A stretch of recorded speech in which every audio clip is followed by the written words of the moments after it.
Bueno, ser médico es una vocación que incluso yo creo que me viene y me ha sido dada prácticamente desde que me convertí al Islam.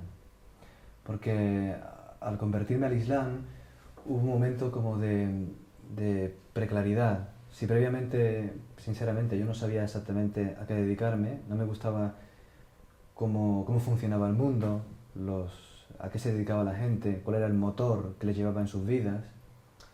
En mi caso, pues me dije, prefiero no moverme en absoluto. Yo estaba negándolo todo, absolutamente todo. Y cuando me convertí al Islam, pues fue como una especie de clarificación del ser, ¿no? De tal manera que empiezas a descubrir muchos secretos y entre ellos hasta tu propia vocación. Sí, pero por la sencilla razón de que encontré en un momento dado una claridad en mi ser. ¿Eh? Ujú. Es decir, eres joven, igual dices, yo no quiero seguir las pautas que la sociedad me está imponiendo. Dice, bueno, pero ahora qué pautas voy a seguir, ¿no? No encuentras una pauta concreta porque estás confuso todavía. Y cuando llega el Islam, lo que hace es que te llena de sensatez. Me llené de sensatez y empecé de pronto a descubrir esos pequeños secretos que estaban ahí ocultos, que Allah tenía guardados para mí, pero que yo no sabía todavía, ¿no?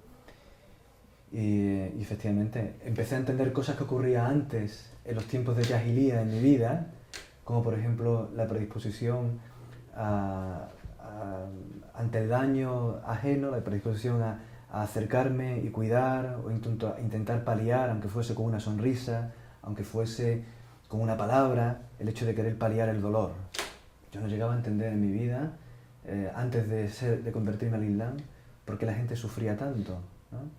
Y ya después, cuando me convertí al Islam, encuentro la vocación y descubro que realmente todo aquello que estaba sucediendo en aquella época se correspondía con una vocación médica que estaba ahí latente. Entonces,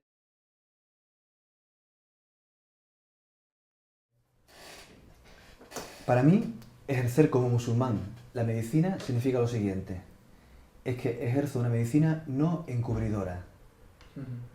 La medicina convencional, tal como tú lo estudias en las facultades de medicina, eh, hay muchas prácticas que encubren situaciones vitales, que encubren, por ejemplo, en los aspectos psicológicos y mentales, pues encubren el modo de vida nefasto que está llevando el paciente y que le conduce a la enfermedad.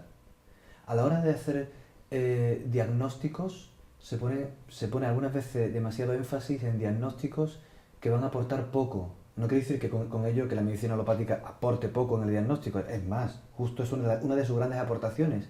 Pero hay un momento en el que llega a convertirse la búsqueda del diagnóstico en algo patológico para el paciente. Llega a ser enfermizo, incluso eso. ¿Eh? Por lo cual, ¿qué ocurre? Que el paciente se llena de temores porque la medicina actual está diseñada para crear temores. ¿Mm? Y después, a nivel de tratamiento, también se produce un encubrimiento. Por ejemplo, hay síntomas, el famoso síntoma fiebre, que es un síntoma maravilloso para que un médico tenga paciencia junto con el paciente o los familiares cercanos del paciente y que se convierta la misma fiebre en parte del proceso curativo. Y sin embargo, pues se atiza, se sobrecarga al paciente de fármacos, en este caso antipiréticos, para ocultar el síntoma, y no es más que para quitar el miedo, ¿eh? Ese miedo momentáneo de no aceptación de que algo está pasando no natural, no normal en tu cuerpo, algo patológico está sucediendo, ¿no?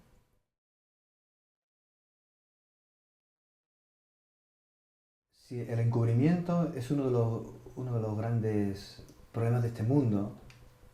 En todas las disciplinas hoy en día podemos ver que lo que adultera un vislumbre de la verdad es ese encubrimiento. En medicina estás obligado, si quieres hacer una verdadera medicina, a no encubrir. Porque eh, nuestro cuerpo, o mejor dicho incluso por extensión, nuestro ser, es un grito a voces. Está gritando continuamente. Cuando tú ocultas algo, cuando taponas o encubres un síntoma, del tipo que sea, ya puede ser mental, emocional o físico, tarde o temprano va a explosionar por algún lado y se va a manifestar con una carga aún mucho más violenta. Al final llega a ser incluso más perjudicial. Si lo miramos en términos económicos, hasta muchísimo más caro. Hoy en día, con la crisis, parte de la medicina no se sostiene por este tipo de cosas, porque enfermedades que eran agudas pudieron curarse en su momento de una forma suave y siguiendo la vía natural de la curación, y sin embargo se han ido encubriendo y finalmente se crean enfermos crónicos. Y esa es la consecuencia del encubrimiento. De pronto aparecen enfermos crónicos que arruinan sus vidas, su vitalidad.